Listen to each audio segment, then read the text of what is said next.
I've been reading a lot of different materials, kind of moving back and forth, and I want to share one that I'm here.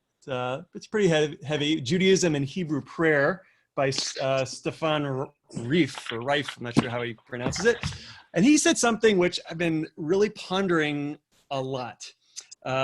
He said that first of all, there's the history of prayer is a history of constant change and revolution, right? Anytime you put a new prayer in the book, you are committing a revolution, right? You're saying that it was missing something before, and that thing needs to now be added.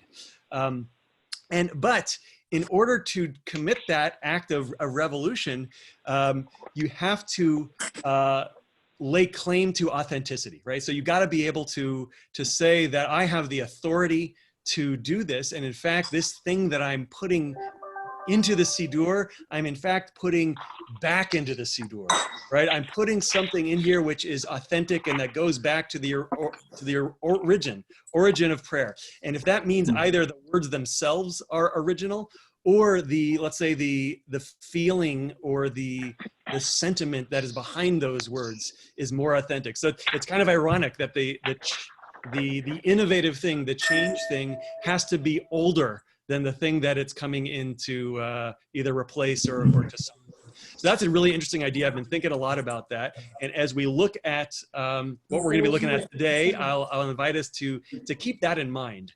This idea that we've got to somehow justify ourselves, our own creativity, by claiming it to be actually not creative, in fact, but in fact old. Well, I'll leave us with that. So I've prepared a PowerPoint just so that we can all look at the same texts together. And I want to start today with really starting with an introduction to what the Siddur is and where it comes from, what's in it, in a very broad sense. And then if we have time, I'm hoping we're going to look at one prayer that comes early on in the daily prayers. It's called the Birchot HaShachar, the morning blessings.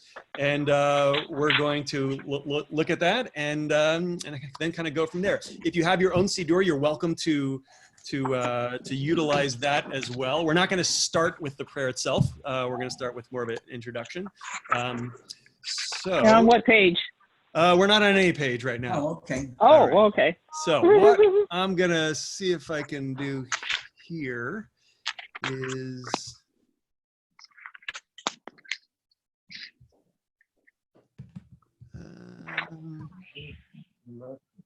no, this is not what I want to do.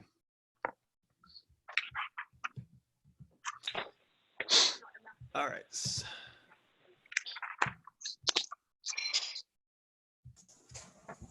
Didn't want to do that. All right, so I'm going to try and share us.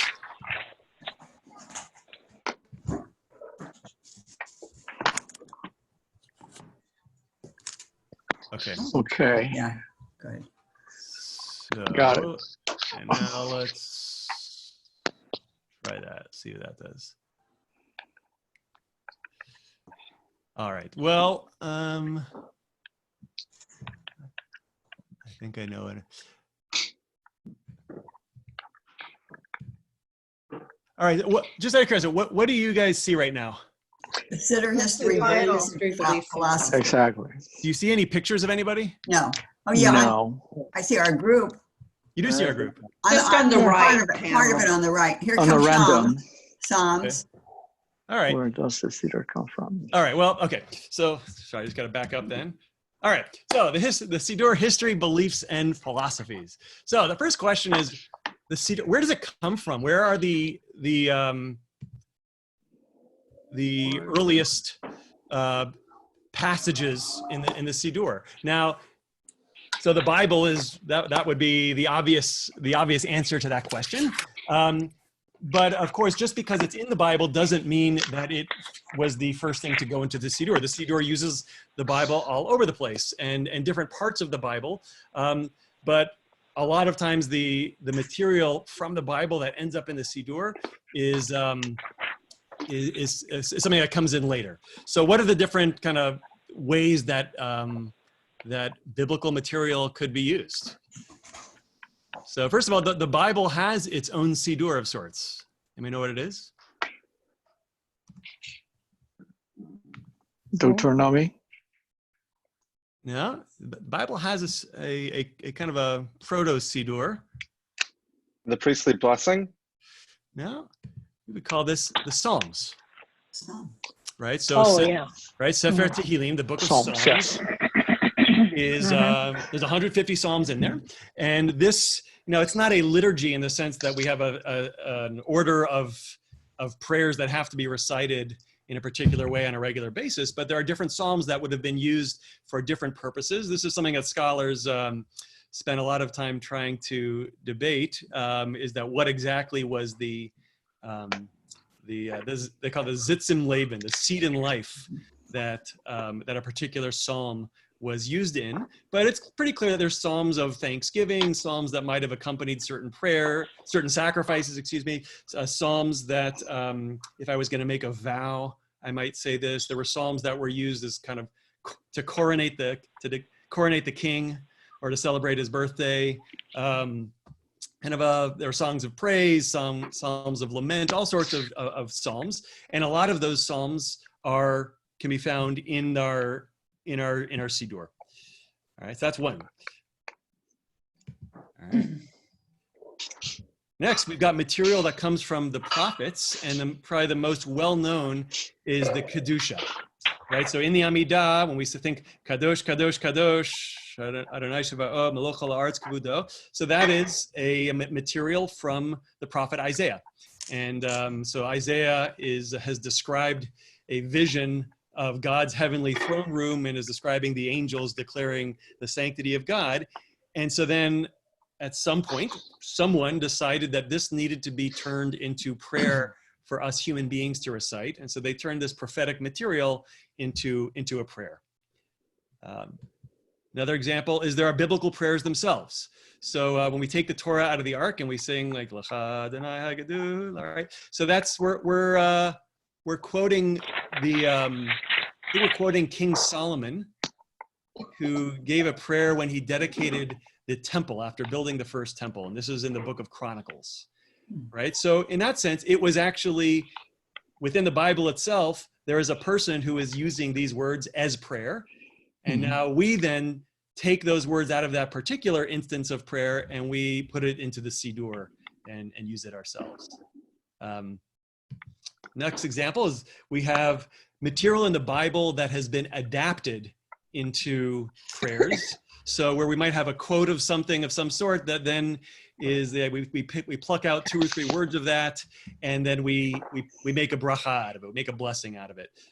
We'll see an example of that in later this morning. There's lots of examples where the rabbis were very creative in their use of a biblical quote, sometimes plucking something completely out of context, sometimes even quoting and changing, right? So they take something from the Bible, they change the word, and then they put it into the Siddur, which, when you think of it, that's pretty audacious, right? That's taking a lot of authority to be able to do something. And the rabbis were not shy about doing that. And finally, we've got non-liturgical material, right? So the Shema, probably the most well-known prayer in all of Judaism, is not a prayer, right? It appears in the book of Deuteronomy.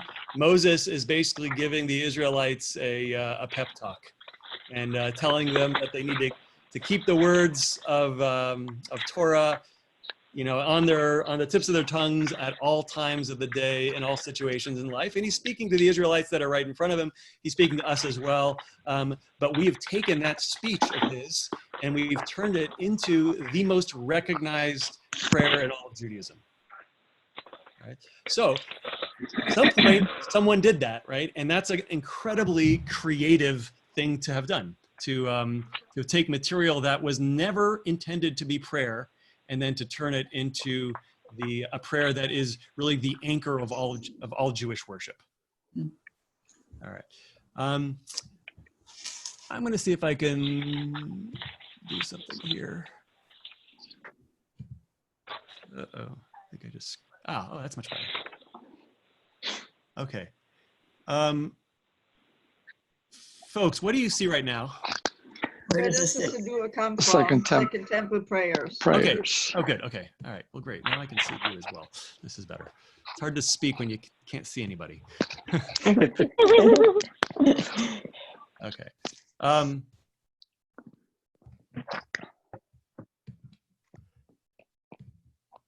Okay. So now we've got some prayers that go back to the Second Temple. Now, let's take a step back. During the Second Temple era, how did people worship? Made sacrifices. They made sacrifices. Sacrifices and Yeah. visit the temple 3 times a year. Right. So people would make pilgrimage to the temple on the holidays. They might go on other occasions if they wanted to make a vow or fulfill a vow of some sort. If they wanted to make, do a Thanksgiving offering of some sort. But everything was really based on the temple ritual.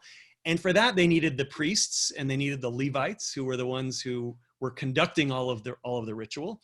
And there wasn't, what we would understand as prayer did not exist.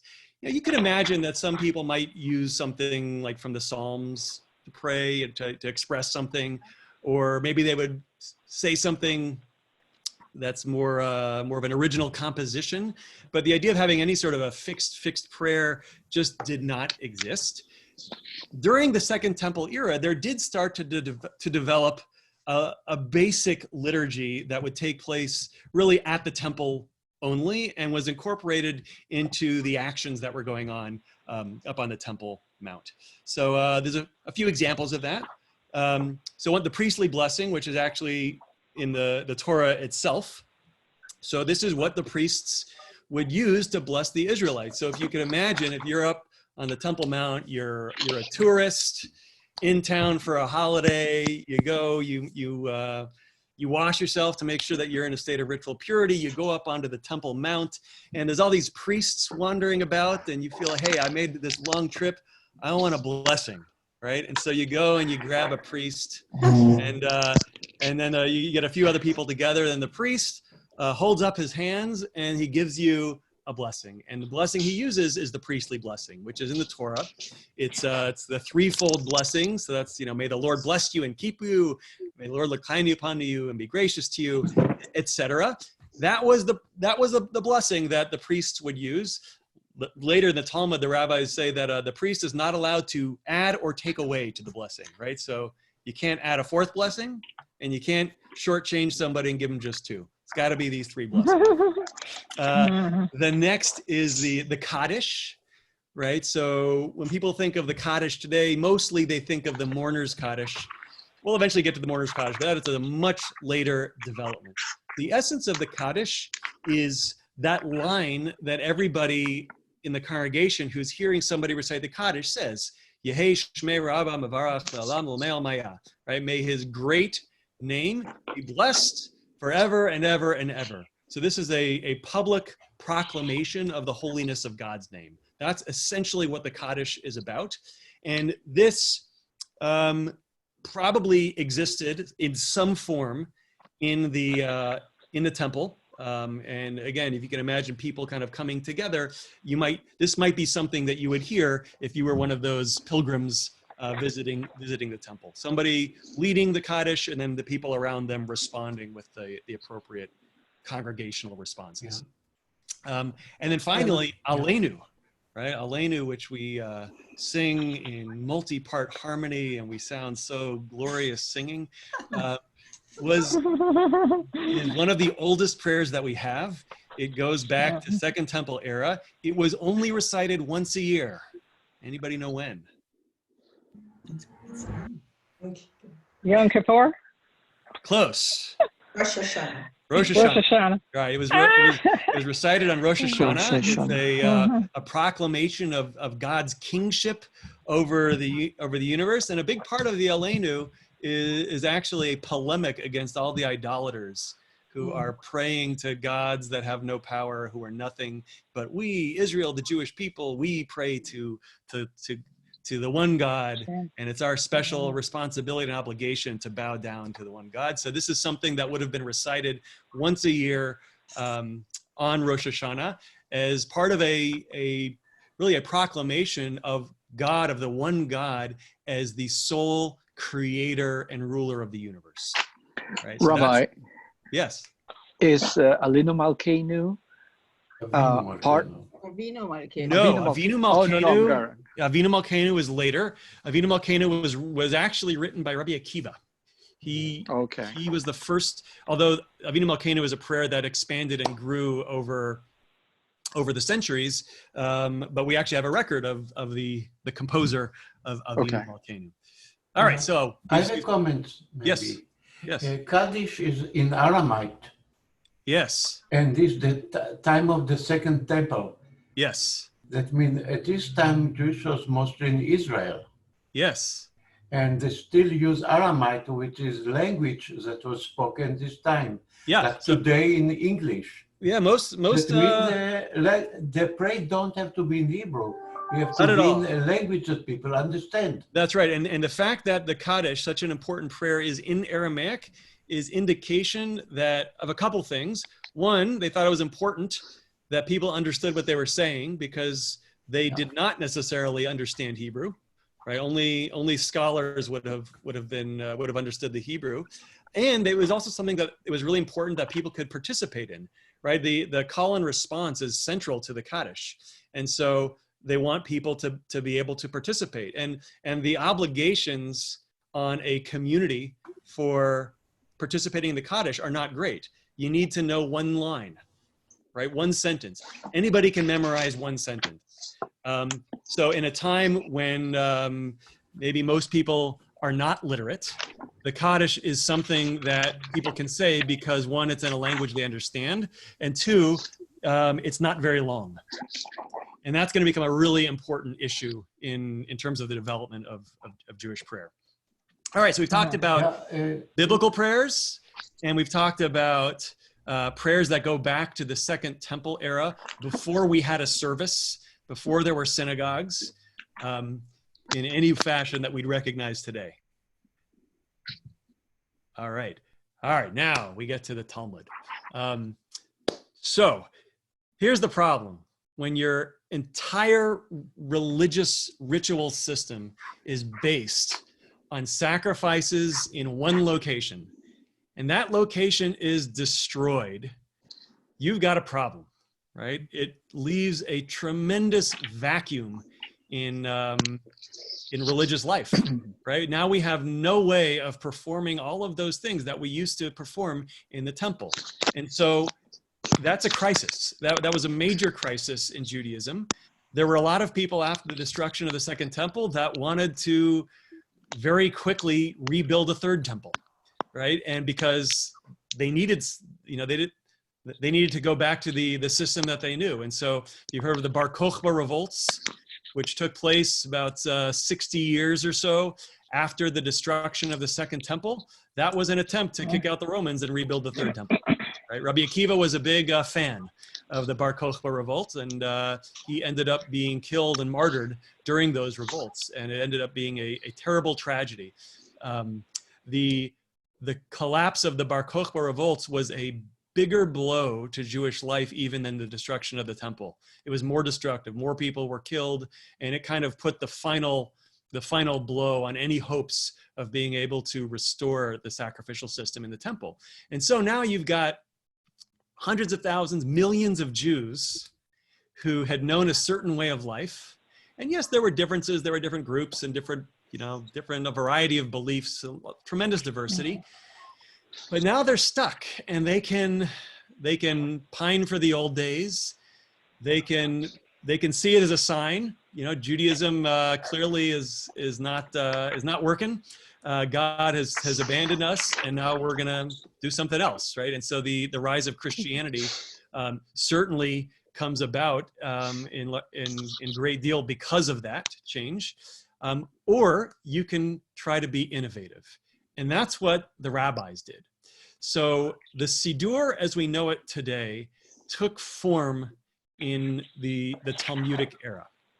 So when we talk about the Talmud, we're talking about two things. We've got the Mishnah. So the Mishnah is composed beginning around the year 70 until about the year 200. It's composed in the land of Israel. Initially, it's oral. It's the rabbis and the students of the rabbis who had lived in the end of the Second Temple period, trying first of all to remember what the laws were, and then starting to innovate and develop new laws. And one of the first things they did in the very first decade after the destruction, so we're talking about the 70s CE, during those first 10 years, they created the outline of the mornings of the service system of three praying 3 times a day, and the essential themes of those prayers. They did that in that first decade, right? So that is pretty forward thinking for them to move so quickly in the wake of something that was so devastating. So the prayers and the development continues to grow over the next 130 years, and then we have a period called the period of the Gemara. And this is from, let's say, 200 to 500 of the Common Era. Now, if you'll see at the bottom, there's a little formula, M plus G equals T. So Mishnah plus Gemara equals Talmud. Oh. That's the formula, all right? So you'll hear people say, oh, it says in the Talmud, right? So the Talmud is the Mishnah and the Gemara together. So this is something that I think a lot of people have a tough time getting their minds around. So that's a formula is helpful. So M plus G equals T. There's a lot of prayers that are in the Mishnah and the Gemara. So this is a period of incredible creativity.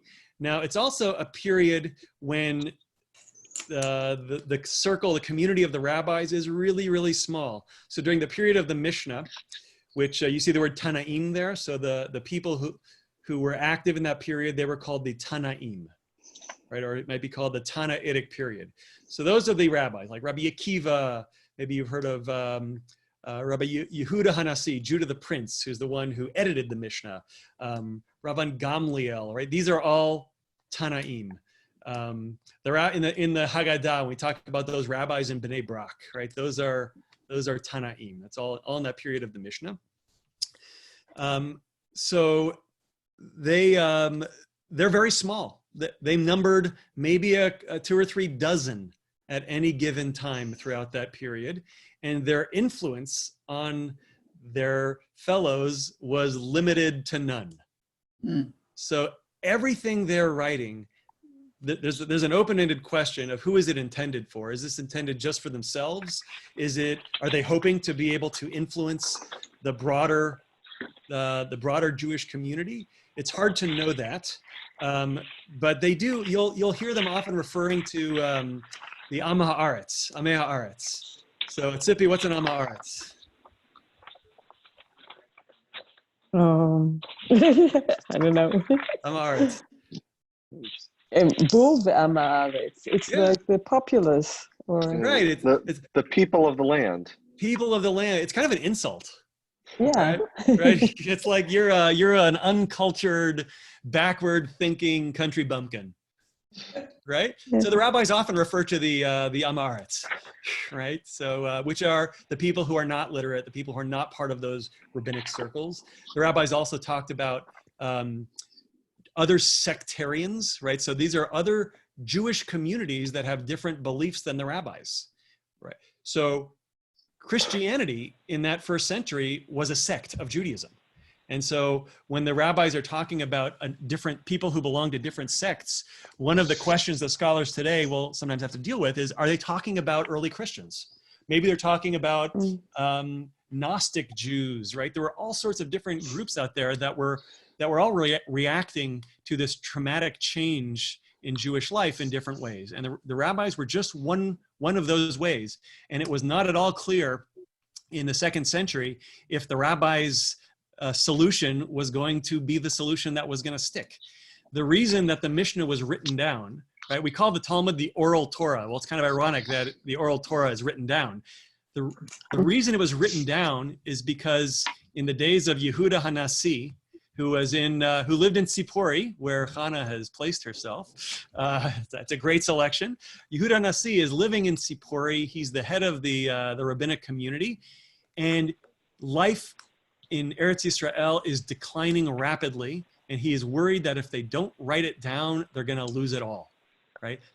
Those are desperate times, right? Where he takes something which is supposed to be oral and he commits it to writing. Right? That was a big change.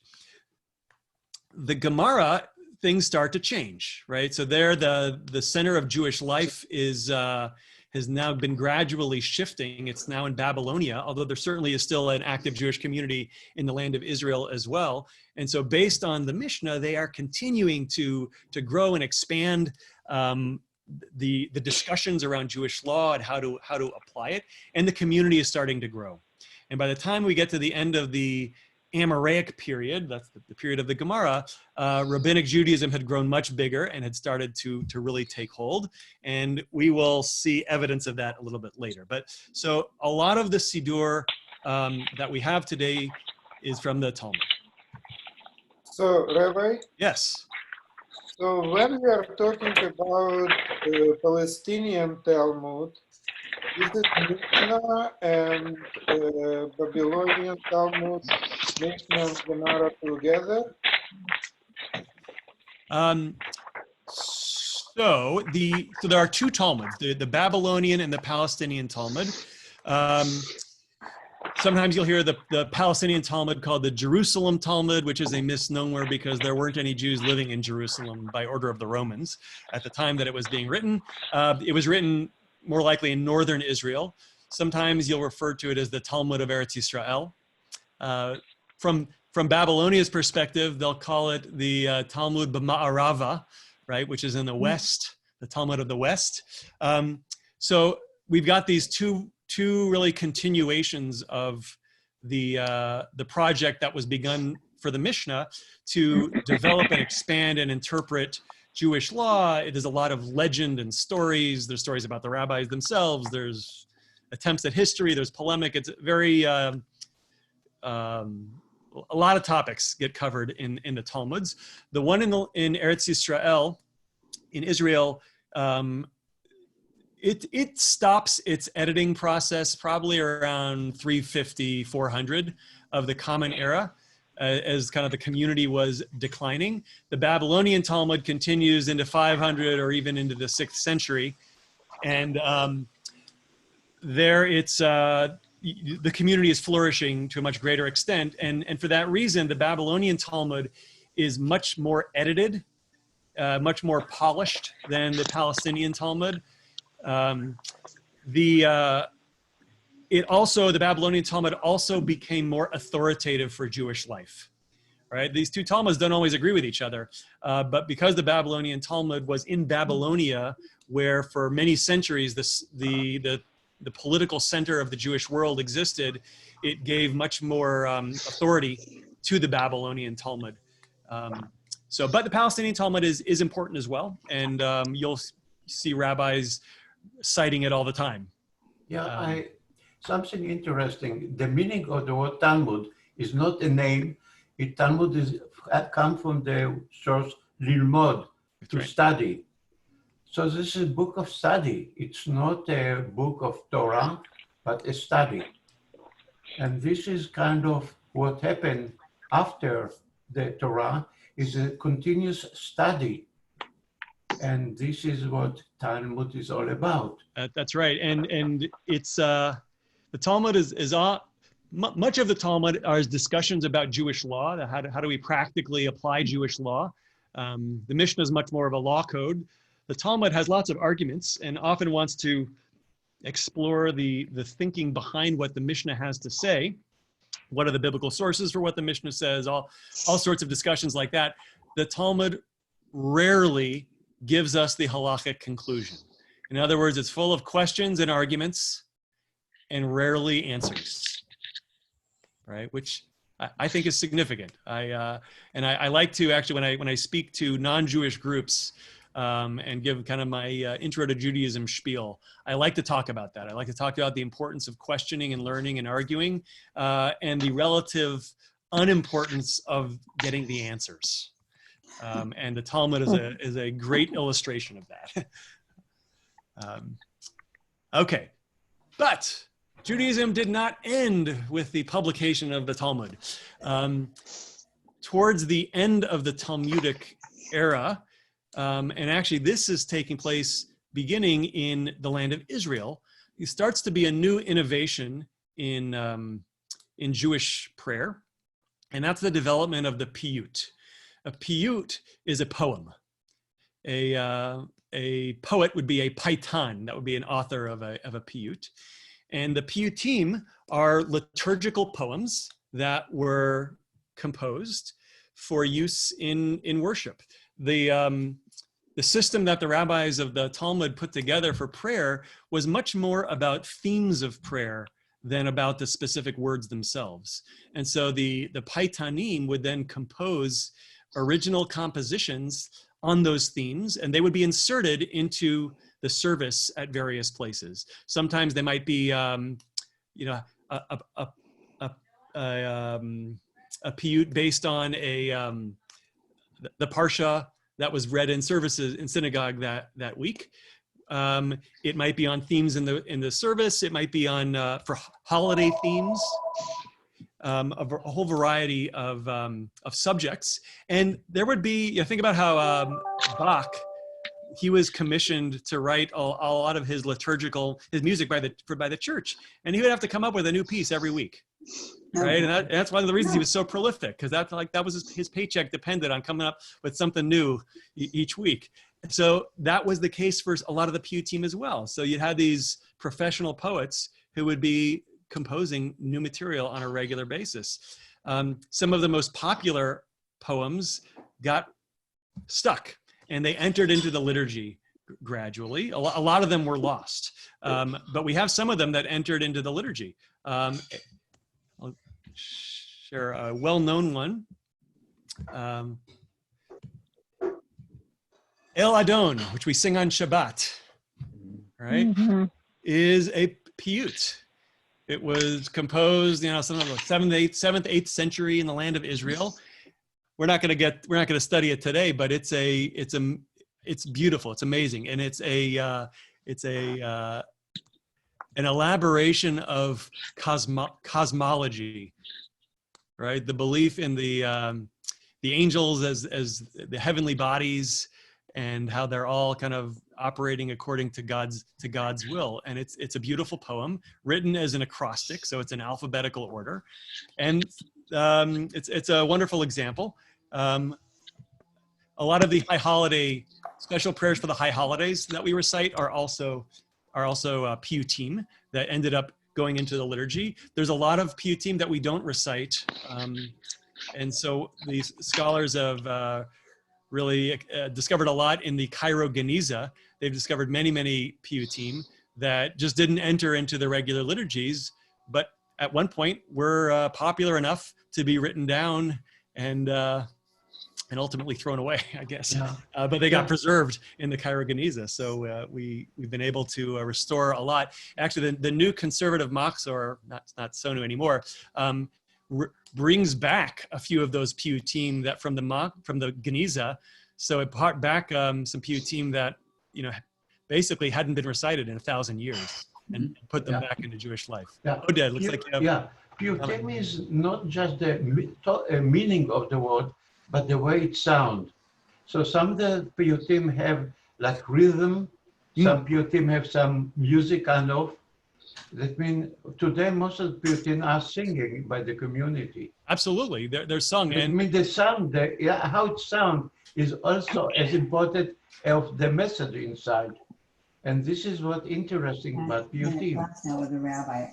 Excuse me, Rabbi. Yes. Could you give me the year that was again? Did you say 700?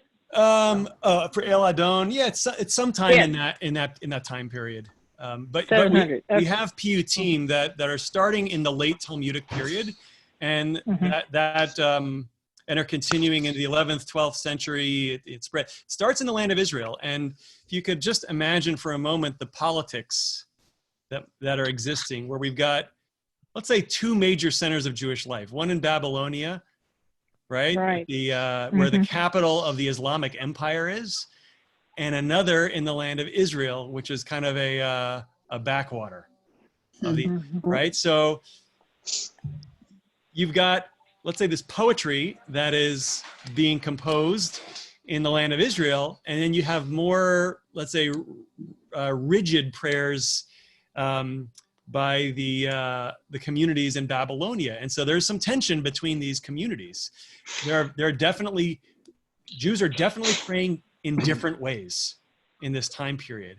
And nothing has been written down. There are no prayer books. The prayer book has not been invented yet.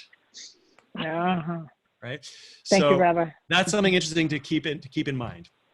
All right. So after the, let's say, the beginning of the Piyutim, we get into a period called the Geonic period. So the Geonim are these kind of rabbis, religious leaders in Babylonia. So that's, I think, Iraq. And roughly the 8th to 11th century. And this is where we start to see the standardization of Jewish worship, right? You start to say, you know what? This is what Jewish prayer needs to look like. Up until that point, it had been kind of all over the place. So some famous figures, and we'll see some specific mentions. I'll just mention them now. Rav Natronai Gaon, who died in 857, and then Rav Amram Gaon was his student and successor, and he wrote the first Siddur. Oh, what was his name again? Rav Amram Gaon. Rav Amram. Gaon means genius, right? But so the religious leaders in this era, they were called Geonim, and they were they had a lot of power. At that time, the Jewish community was led by a Gaon and by a Reish Galuta. The Reish Galuta was the exilarch, or let's say the political leader of the Jewish community. So you had a kind of a political leader and a religious leader, both in Iraq, and served as the spokespeople for all of Judaism to the Islamic Caliphate. So my ancient Jewish history teacher, Seth Schwartz, he basically said that it was the Rabbinic Judaism has Islam to thank for its existence, because Islam, which was ruling over such a vast amount of territory, needed somebody to speak for all of the peoples, and so it gave a lot of authority to the Jewish communal establishment that was in the capital in Iraq. And so that gave political authority and backbone to the Geonim who lived there, and they emerged dominant. Okay. All right. So then we continue to develop, and then we're just gonna, through the medieval times, we got Maimonides, Rashi, or really his students have a Siddur. There's other collections. Machzor Vitri, Abu Darham, the Tur, the Shulchan Aruch is in the 16th century. That's kind of the comprehensive code of Jewish law. That puts a lot, that kind of solidifies a lot of things. When the Zohar takes fire across the Jewish world in the 13th century, there's a lot of prayer in that, and that has a tremendous influence on Jewish prayer, introducing a lot of Kabbalistic, mystical themes into our prayer. And then in Sfat, in the 16th century, in northern Israel, there's a kind of a renewal, a flourishing of mystical life. And so a lot of prayers also are composed there. So the service of Kabbalat Shabbat that we pray on Friday night, that originated in Sfat in the 16th century. Right? So what I'm hoping to convey here is that the Siddur has changed so much over the last 2,000 years, right? Constant change. And in each generation, I want to come back to this proposal that I started with. Each subsequent generation needed to somehow claim its authenticity by pointing backwards. And by saying we are, what we're doing now, this innovation that we're introducing, although they might not have called it an innovation, but this is the authentic prayer that goes all the way back. I have some comments. Yes. The meaning of the word Siddur is Siddur, order. Hold on to You that. have to put things in order. Hold on Wait to a that, minute. Oded. We're going to Wait get a there. minute. Yeah. For Pesach, you have Yeah. Siddur, what call it? Siddur Pesach. Right, it's the order. Yeah. That means Jews, after you lose the central political leadership in Israel, they start to organize themselves, to put order in their life. And this was the Siddur coming for. Yeah, And if this you is want the to, Seder Pesach. if We need you're- order. if you're in Baghdad and you want to, or in Iraq somewhere, and you want to exercise control over Jews living all the way in Spain, a great way to do that is to tell them exactly how they have to pray. Yeah. Seder, order. So, yeah. The new order. All right. Rabbi, can I ask a quick question? Yes. I don't know if you didn't say or I missed it. The Zohar, you had it listed there. Yes. That it was also a Siddur. No. The Zohar is this vast mystical work that includes lots of things, but one of the things it includes is some prayers that end up becoming incorporated into our Siddur. So a good example of that, when we open up the Torah on Shabbat, we sing Be'ana Rachetz, right? Actually, it starts Brich Shmei Damari Alma, right? That entire paragraph, which is in Aramaic, is from the Zohar, and it comes from a passage where Rabbi Shimon Bar Yochai, who actually we celebrate today on Lag BaOmer, he says that whenever the Torah is taken out, it's a very auspicious time. It's a good time to pray to God whenever we open the Ark, and this is the prayer that he would say, and so it was popular, and so that is when that prayer, which ends with us singing Be'ana Rachetz, right? Be'ana Rachetz, right? That prayer comes from the Zohar itself, and was so popular that it made it into everyday normative Jewish prayer. All right, other influences on the Siddur: historical events, right? Natural disasters have an impact. There was a major earthquake in the land of Israel somewhere, I don't know, 5th century or something like that, that had some impact on Jewish life, and introducing some fast days, and that had liturgical responses to them. The Crusades have an impact on Jewish prayer. The Yizkor service that we have on holidays emerged out of the Crusades. The Spanish Inquisition, anytime you've got a major cataclysmic event, you know, that you might have a liturgical response to it. The pogroms, the printing press, right? That has a huge impact on Jewish prayer. Now, Siddurim are available and relatively inexpensive. That is going to both expand the number of Siddurim in people's hands, and it's going to expand literacy, which is going to change the dynamic of prayer. When was that time frame? The printing press? Yeah. Well, 16th century. 15th century is the move, Bomberg Bible. Gutenberg. So you've got Jews are jumping onto this new technology very, very quickly. But just imagine, before there's a Siddur in every hand, Right. what would prayer have looked like, right? In a community where maybe there were a lot of people who were literate, but maybe a lot who were not. What could a service look like? But if it was memorized, if it was repeated all the time and it was memorized, you don't necessarily have to be literate. Maybe, but can everybody? Like if we're talking about prayer as having universal obligations, is it realistic to expect every single person to be able to memorize, an entire Siddur worth of prayers? Yeah, no, because it's a lot of people have different mentalities. Yeah, certainly people were better at memorizing things in the past than we are now. No question about that. But still, we're talking about, Jewish prayers. I don't know of any other group that has such voluminous prayers that the masses are expected to perform. Rabbi, Yeah. Yes. I keep imagining all these people, how are they don't have Talmud Torahs? They don't have. No. I mean, how are they learning how are they learning? Just by small groups, and then they teach other people.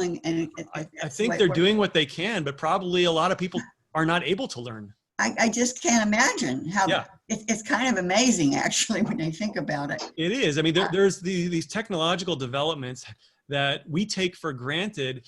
I like to think back when they didn't exist. What might Jewish life have looked like? And another example I think about a lot is the wristwatch or the clock. Yeah, when right? you do what? Yeah. Right? You know, you can look up and you can know down to the For the second time. when Havdalah is supposed to take place, right? But we've only had clocks for the last 200 or 300 years. that Yeah, had they were any not degree in of agreement, were they, about No. time before that? No, in Didn't fact, they we go- only, didn't we they- only had universal time starting in the late 1800s. So the idea that you need to pray by a certain time of day, and nowadays you'll have, Jews are like very, they're rushing to try and make sure they say the Shema by the right time of day. But, 400 years ago, you wouldn't have even considered that because. No, they did a mountaintop thing, didn't they? Maybe. I mean, you could look up at the sky and do your best, but if it was a cloudy day. No, I mean they would yell across the Maybe. what you call it, the time or something like that. I remember that. I mean not Yeah. me specifically. Not No, that I'm old, old, but not that old. All right. You look pretty darn good. All right. So, That's something I mentioned about Tehillim. yeah. People cannot learn a thing by heart. So when you want to say Tehillim, which is part of the Siddur or Tefillah, somebody read it or say it because they know it, and the community repeat it sentence by sentence. Right. And in a lot of Sephardi traditions, the tradition is to say the entire service out loud, every word. Right. And you can just thinking about this in terms of lack of Siddurim and perhaps lack of universal literacy, you can see why that might have been an important thing to do. And learning by heart all the Tefillah is not a big deal. Today we are very lazy. But in the old days, it means if you spend 2 years or 3 years learning it, you can do it. It means we are much more capable mentally than we think that we are. All right. Well, we'll see. We'll see. Okay. Emancipation. This has big changes as well. In the wake of the Napoleon's conquest of France, he assembled the Assembly of Jewish Notables, asked them if they were going to be loyal Frenchmen, asked them if they would pray for the welfare of the government, right? So this has a big impact on things. If Jews are citizens in the countries they live in, does that change the way that they might pray? The modern state of Israel. Certainly, we have new prayers because of this modern state of Israel, but also in terms of the way that we think about prayers, right? When we're praying for the rebuilding of Jerusalem, right? Or for the return of the Jewish people to the promised land, what does that mean for us in, when we have both of these things, right? When there's a prayer that always seemed very strange to me in the traditional Slichot liturgy, which talks about the poet is walking through the ruins of Jerusalem and lamenting about how terrible things are because Jerusalem lays waste.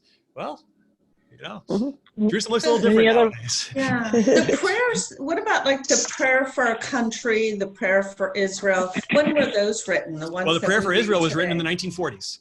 And it became a state. Yeah, I think by Yeah. Bialik actually wrote the prayer for Israel. I think with I think it was Herzog. I think maybe was he the first chief rabbi of Israel? But there are traditions of praying for the welfare of the government. Somebody once brought up to me a Siddur from like a great-great-grandparent in Russia, and he showed me the prayer for the country, and it listed by name a prayer for the Tsar, whichever Tsar is, Nicholas, whatever, and the Tsarina, and it actually listed them by name, and it was a prayer in Yiddish, which is great. So, but I mean, these are politics, and so you can see there's innovation and change that is taking place to respond to the times. And of course, along with emancipation, we have the rise of the modern movements, which is also introducing tremendous innovation in change in prayer with, reform and then, changing things a lot. Conservative, less so. Reconstructionists also doing things a lot. Renewal. So there's all sorts of new things that are taking place. But we shouldn't just, say, oh, well, just because it's new, therefore it's not authentic, because Jews have been changing their prayers as long as there have been Jews praying. So, by the way, in Israel, they produce a new Siddur called Siddur Achid. That means once we have Ashkenazic Siddur and Sephardic Siddur. Today in Israel, they have the unified Siddur, which is neither. Neither, yeah. Or either, whatever you want to say it. Well, and this is kind of change as needed. So that's an interesting point, is you're talking about a consolidation of prayer traditions. Yep. You're talking about having a unified Siddur. That means you're saying that the differences, we're getting rid of the differences. So what happened is Judaism consider even today as religion and Judaism, but actually we are we are nation. We're a nation, right. And people, I would call it. And therefore, when we start to get Zionism at one nation concept, we have to modify Ashkenazic and Sephardic and you name it.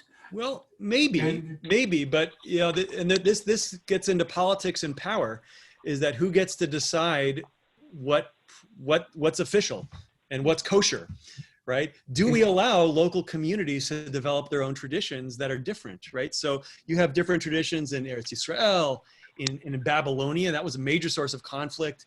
You have traditions in North Africa, Ashkenaz, right? Starting in the really the 10th or 11th century. You have Sfarad in Spain. Yemen has its own traditions. Italy has its own tradition. The Romaniot Jews, which are kind of like northern Greece, they have a different Siddur also, right? So all these Ethiopia, although their history is a little bit different, yeah. So you've got different traditions that develop because of all these geographic differences. And so one of the things that we've seen, both because of the printing press and then the improvement in communications and travel, and then Israel, is a consolidation of prayer traditions. Because actually the Torah talk about Israeli nation, not about the Jewish nation. Mm. Yeah. So, okay. So, Israel, right? That's right, the children of Israel. So my question for us is, we've been learning together for about an hour. Yeah. And my initial intention was for us to be able to spend an hour together. So this is actually a really good place for us to stop. We didn't get to the first blessing, but I'll give you just a heads up for what we're going to do next week. If you want to brush up on it, is we're going to look at Birchot HaShachar, the morning blessings. And if you have a Siddur, if you have this Siddur, yes, I have it, which is the Siddur Simchalim for weekdays. I've got a gray one. Is it the same? It's the same. Oh, wait a minute. I got the wrong one. Right? It's on page 65. That's what I need. If you have, sorry, it's on page 6. It's on page 6. Yeah. 6. If you have the blue Siddur Sim Shalom for Shabbat and festivals, it's on, yeah, that's what Max is holding up. It's on page 65. What are we looking for? Oh, 60. The Birchot HaShachar, the morning blessing. Yeah, that's here. Okay. Now, if you have a different Siddur, why don't you hold it up to the camera? Okay, Joy, you've got the old Sim Shalom. It's on page 10. You got it. Good job. Great. All right, Kira, you have the Koran. Let me get out my Koran. It is on page 27, begins on 27 in the Koran, which is this Siddur. Rabbi? Yes. I'm looking at page 6 on this one, but that's not the beginning. No, It's the red one. 5. yeah, the one you got is the same as the red one, and it should be page 6. Okay, but there's more than one. How do you know which one? He's a rabbi. The page looks like this. I can't see it. All right. Yeah. God, sorry about that. All right. It doesn't look like that. Yeah. Any other Siddurim that people have? Siddur or Yisrael. I don't have that one, but you could. It should be towards the very beginning. Okay. So the very first bracha is Baruch atah Adonai Eloheinu melech haolam asher natan l'sechvi vina lavchin ben yom uvein laila. Should be the Yeah. first bracha. Okay. Any other Siddurim that people are working out of? Okay, I got it. Okay, so this is what we're going to look at next week. And what we are going to discover is that this prayer, which seems very straightforward, a series of morning blessings recited in the morning, in fact, are going to show us, we're going to discover that they went through tremendous evolution between their composition in the 2nd century and their eventual arrival into our Siddur in something like the way we have now in the year 1000, and then Maimonides wasn't pleased with it, and by the year 1200 in the 12th century. So you never thought that something like this would be controversial, and yet it is controversial. And so we're going to discover that next week. And in so doing, we are also going to be looking at the beginning of the very first Siddur that was ever written, the Seder Rav Amram Gaon, which he wrote in 9th century of the Common Era. So we're going to look at the Talmud, we're going to look at Seder Rav Amram, and we're going to look at Maimonides as we explore these brachot. So, all right. Thank you all for coming. Thank you. Thank you, Rabbi. For being here. Happy Lag BaOmer, 33 Hi, days. Joy of- Hellman. Today's a Thanks. great day Thank you. to get a haircut. And while we're on this shelter in place, it's a good time to experiment. You always wanted to try for a mohawk. Now's a good time for it. Are you going The to hair do grows designs in again. your beard? I might. We'll see. Tune in next week. All right. Nice to see you.